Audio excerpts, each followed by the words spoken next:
Inilah saya mau wawancara mengenai pabrik tahu tempe yang usaha bernamanya Bapak Budi, pelaku usaha ini. Saya mau bertanya mengenai pertanyaan berapa tingkat biasanya berapa tingkat konsumen atau pelanggan yang sering mengambil tahu di sini. Bapak biasanya perharinya menghasilkan dengan menghasilkan berapa apa bak gitu perharinya? 15 sampai 18. Dia konsumennya mengambil sendiri atau yang antarkan? Ngambil sendiri. Biasanya Pak pelanggannya itu berapa dalam sehari? Pelanggan 10 orang. 10 orang. 10 orang dia membawa tahu sampai 12 bak sampai 14. Berarti dari sekitar penggilingan itu menghasilkan 15 bak, berarti yang ambil konsumennya berkisar 12 10 orang. 12 bak gitu. Ah, 12 bak atau 15 bak itu habis. bis. Berarti para konsumen di bulan lalu, Bapak penggilingan di bulan lalu tuh Bapak gilingnya dapat Kalau penggilingan itu kan tidak bisa kita tentukan. Kalau waktunya rame, kita banyak. Kalau waktunya sepi, kita gilingnya ya dikit. Tergantung sepi dan ramenya. Ya kalau sepi minimal tuh 15, 12 bak. Dia kalau rame sampai 18 sampai 20 bak gitu. berarti kalau bulan lalu penggilingan Nah, dapat yang 15 ya. Kalau hmm, 15 terus yang bulan lalu pelanggannya ngambilnya sampai berapa Mbak? Dari 15. dari 15 itu dia ngambilnya ada yang 2 bak, ada yang 1 bak, ada yang 3 bak, kan enggak sama ya. Ya, enggak sama. Nah, Terus kalau di bulan sekarang apa bulan sekarang penggilingannya kalau bulan sekarang ini bulan yang sepi, ini tadi bagiling 12 bak. 12 bak. Nah, kalau kemarin kan 15, ini tadi 12 bak. Terus biasanya kalau di bulan ini konsumennya biasanya dari 12 bak ngambilnya berapa bak? Biasanya kalau ngambilnya ya ada yang 1 bak, ada yang 2 bak, gitu. Kalau kondisi sepi begini sekitar 2 bak ya. 2 bak 1 orang itu, 1 pelanggan. Terus oh,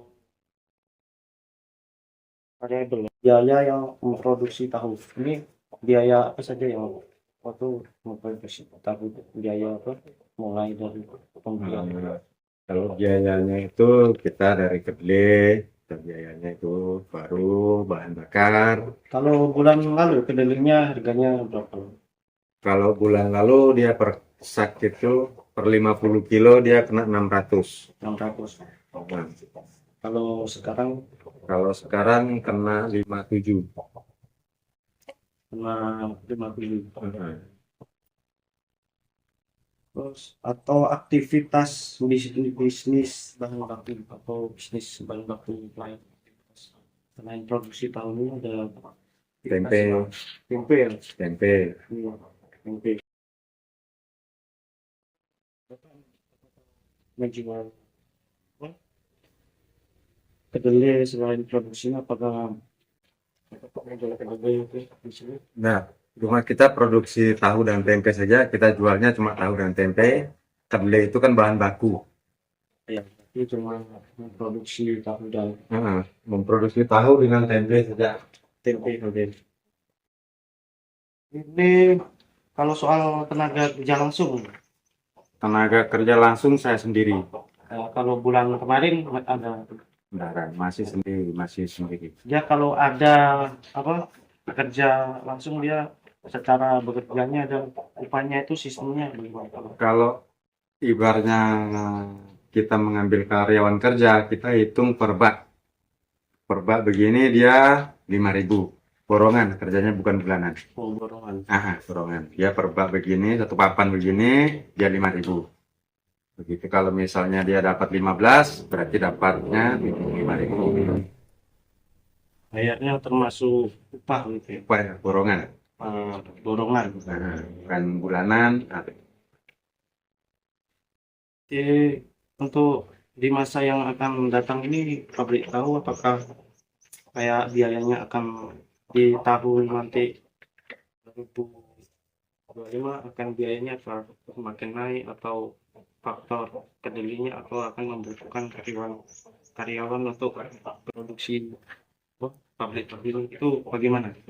Langkah ke depannya. Langkah ke depannya ya minimal kita itu harus mempunyai karyawan. Tapi bagi mau yang belajar. Biasa kalau harga apa tuh kedelai juga di tahun akan datang akan bisa jadi naik ya. Bisa jadi naik dan juga bisa jadi turun. Itu omset itu kan tergantung dari bahan baku.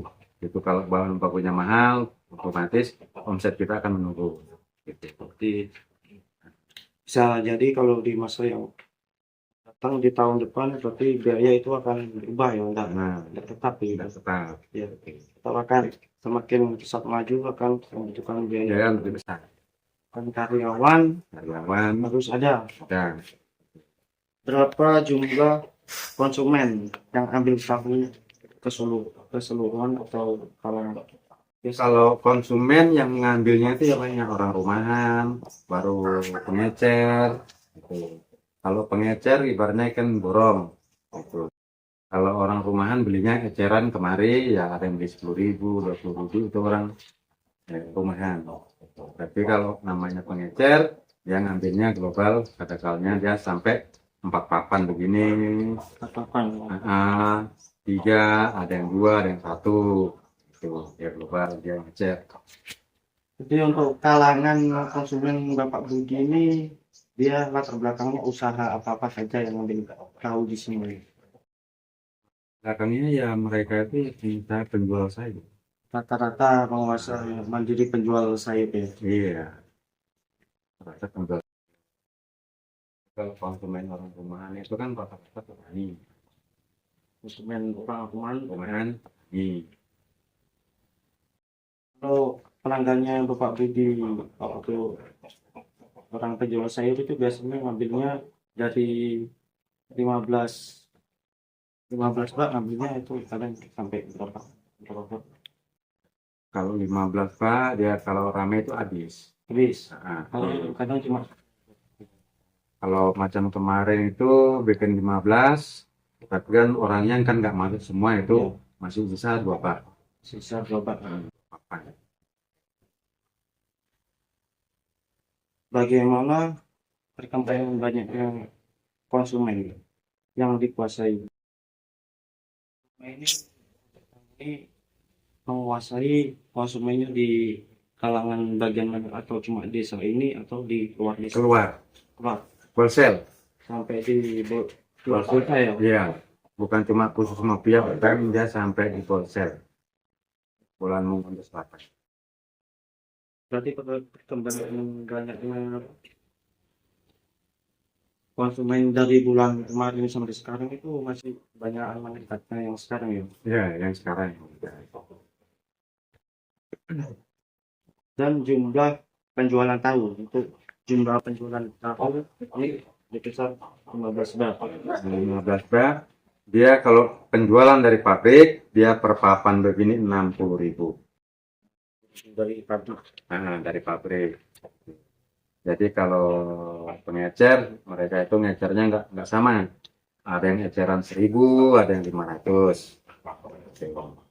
Tapi kalau pelanggannya Bapak Budi sendiri ngambilnya seperti 60.000. 60.000 pada satu bak. Jika kalau dibandingkan sama pabrik lainnya itu bagaimana? Kalau penjualannya sistemnya penjualannya Bapak sama pabrik tahu yang lain sama. Kalau namanya perusahaan tahu itu penjualannya rata-rata sama. Mereka juga jualnya 1 papan begini juga 60.000. pada pelanggannya. Jadi kalau ibaratnya penjualan tahu, pabrik tahu itu semua rata-rata sama. Berarti dibandingkan pabrik lain berarti sama ya. Sama. Paling berpisah cara-caranya Nah, produksi aja produksi saja yang berbeda. yang berbeda. Apakah produk baru? Apakah tahu ini sudah produk baru? Sejauh mana cara bikin tahu enak? Bagaimana sejauh mana bahan-bahan waktu tahu ini Bapak racik hingga menjadi tahu yang enak? Yang enak itu semua kan tergantung cuka. Kalau cukanya kita itu bagus, ya akan enak. Apa perbedaannya untuk tahu yang bulan lalu dan sekarang? Apakah bahannya yang sekarang ditambahkan? Kalau bulan lalu kita pakai cuka cap koki. Kopi ya. Nah, kalau sekarang kita memakai cuka palata. Cuma itu beda merek cukanya aja ya. Nah, beda-beda merek dan dia beda. Kalau cuka palata itu dia dari bahan bakunya pisang. Itu ya khusus untuk di tahu. Tapi kalau yang cuka yang lalu, nah, kita bahan bakunya kita tidak tahu dari apa itu. Ada tambahan bahan sedikit ya. Ya, Tapi untuk sekarang produknya udah baru berarti. ya. Udah siap dipasarkan. Apakah perbandingan tahu sebelum di bulan lalu sebelum ditambahkan bahan tersebut dibandingkan sama bulan sekarang yang sudah ditambahkan? Tahunya itu bagaimana? Kalau bulan lalu kalau kita masih pakai cuka cap kopi itu akan mudah hancur. Ya akan ada. Nah, baru digoreng nggak bisa mengembangnya nggak maksimal. Tapi kalau kita memakai cuka palata, tahunya keras, digoreng dia bagus.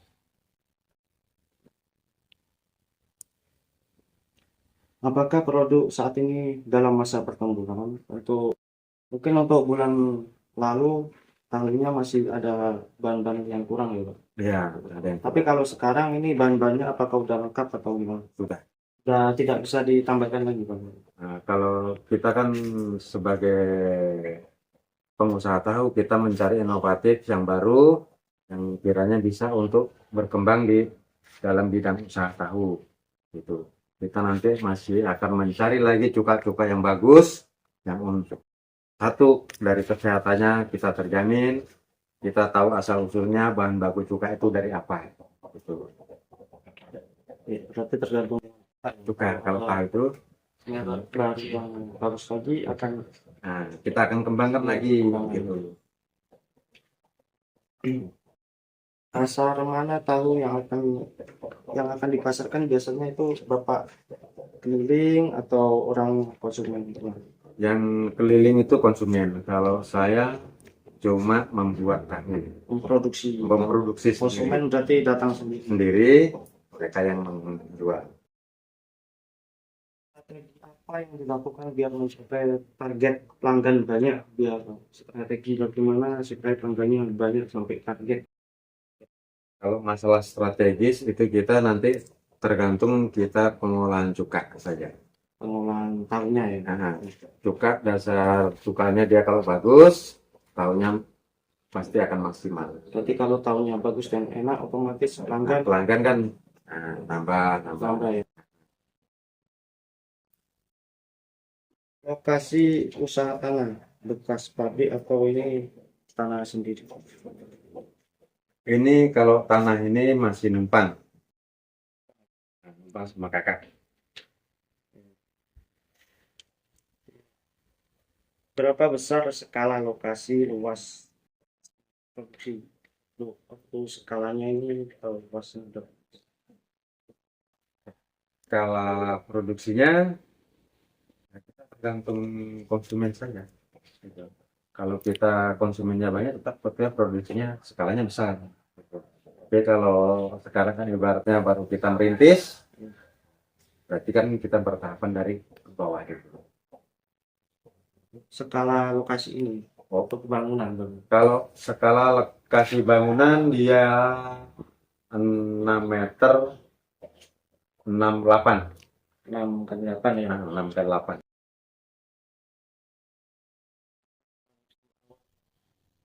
Sampai akhir. tahu. Ya. Ya, prosesnya pertama-tama kita akan merendam kedelai, baru mencuci, dan kita menggiling, dan kita merebus, dan kita menyaring untuk memisahkan sari dengan ampas. Habis itu jadi Nah, baru kita taruhkan air larutan juga supaya dia mengeras, makalah menjadi tahu.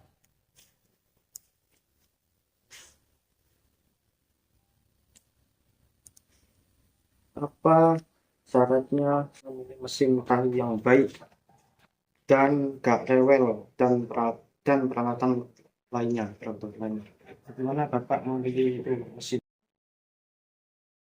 Mesin yang baik itu ya mesin baru. yang baru? Nah, mesin yang baru pasti dia akan baik. Walaupun dia merek apapun, kalau dia baru, dia pasti akan baik. Kalau pada konfirmasi Nah,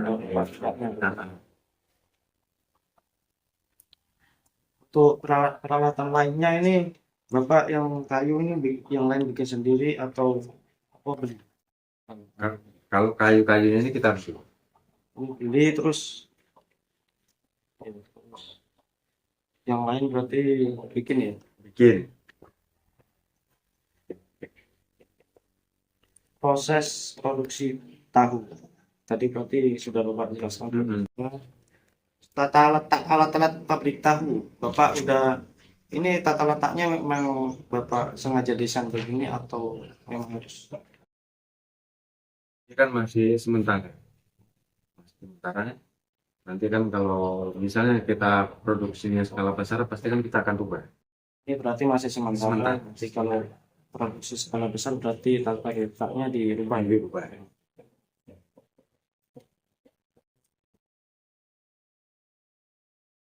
Dan alat apakah yang bagus menurut Bapak sebagai produksi tahu? Kalau masalah mesin, kalau yang bagus dia kalau jenis merek ya Honda. Kalau skala bensin, kalau dia skala solar itu Yanmar juga bagus, Honda juga bagus. Tuh.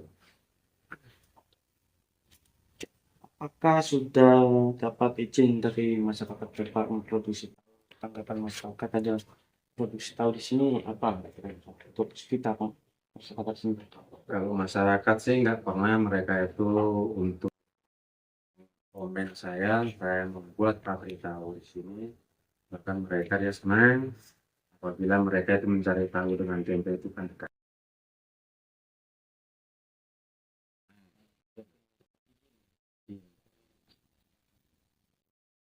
Kita tidak mengangkat Kalau yang mengganggu itu kan limbah. Nah, kalau ini kan limbahnya kan langsung tembus di kuat. Makanya tidak di sungai. Makanya tidak limbahnya itu tidak mengganggu lingkungan. berarti jauh dari permukiman masyarakat ya. Iya. Oke, aspek teknis sudah ya. Aspek manajemen. Siapa manajer di sini? Pabriknya ada manajer atau Bapak sendiri atau gimana? Kalau manajernya itu saya. Istri Bapak ya, yang selaku pembuat ini ya, Tempe pembuat tempe itu dan mengelola keuangan itu beliau. dan mengolah keuangan seperti itu. Terus pelaksana ya, Pak.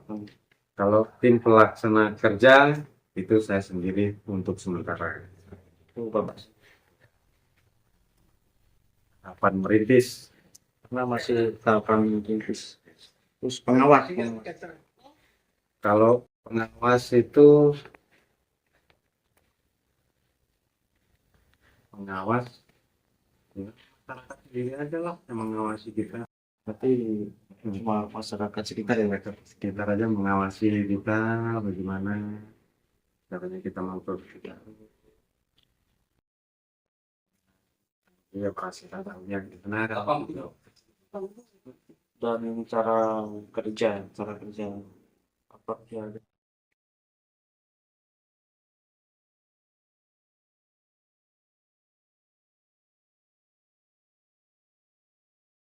Jadi pabrik tahu. Cara kerjanya tadi udah dijelaskan Nah, produksinya. ya udah. Berapa tenaga kerja? Banyak tenaga kerja. Kalau tenaga kerja itu di sini ada 3. Ada 3. Ya, tahu dan mengiris tahu dari bahan bakar.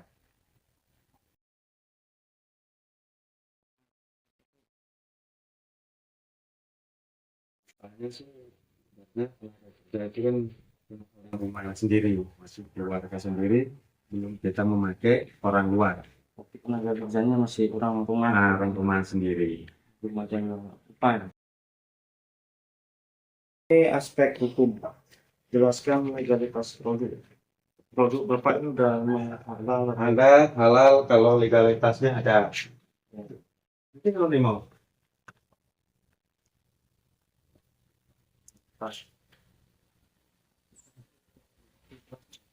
Kalau legalitasnya dari kesehatan itu sudah ada. Sudah ada ya? Ya, Bagus sudah halal, aman. aman, halal.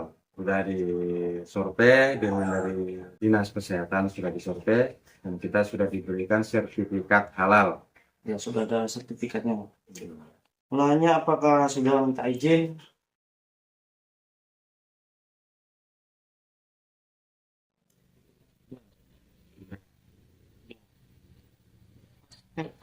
Ekonomi dan budaya.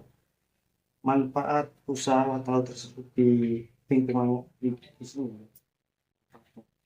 Manfaatnya, ya, manfaatnya untuk lingkungan.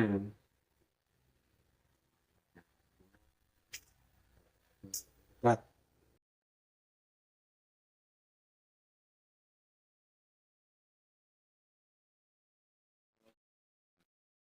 tadi ibaratnya orang rumah yang mencari itu dikonsumsi sendiri itu kan dekat. Untuk pembayaran pajak ada pajak. Pembayar pajak Pajak berapa? ya, pajak kalau ini kan belum termasuk bangunan, cuma pajak tanah. Pajak tanah. Nah, dia per tahun kena 30.000. Tahun 30.000.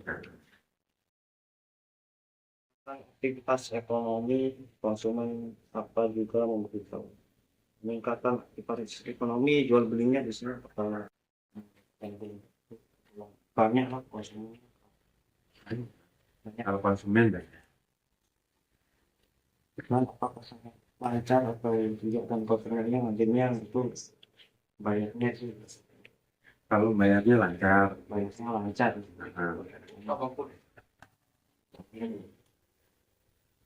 Aspek lingkungan dampak positif dan dampak negatif terhadap lingkungan dan cara pencegahan dampak positif.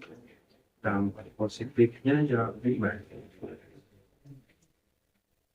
Kalau limbahnya kita langsung ke sungai itu aman, tidak ada dampak positifnya. Dampak negatifnya kalau limbah itu masih menikmati lingkungan. Seperti Lingkungan itu akan mengganggu masyarakat setempat. Tapi di sini tidak ada dampak Tidak ada. aman. Aman. Dan cara pencegahan itu bagaimana kira-kira? Ya kita langsungkan saja ke sungai. Jadi kita pasang paralon, kasih tembus ke sungai supaya limbah itu tidak tertampung di pintar. Gitu. Jadi langsung ke sungai. Di ranting ke sungai ya. Iya. Dan tidak mencemari lingkungan Dan sekitar. mencemari lingkungan sekitarnya. Dan sekarang makasih atas yang tadi mengenai produksi tahu. Sekian dan terima kasih.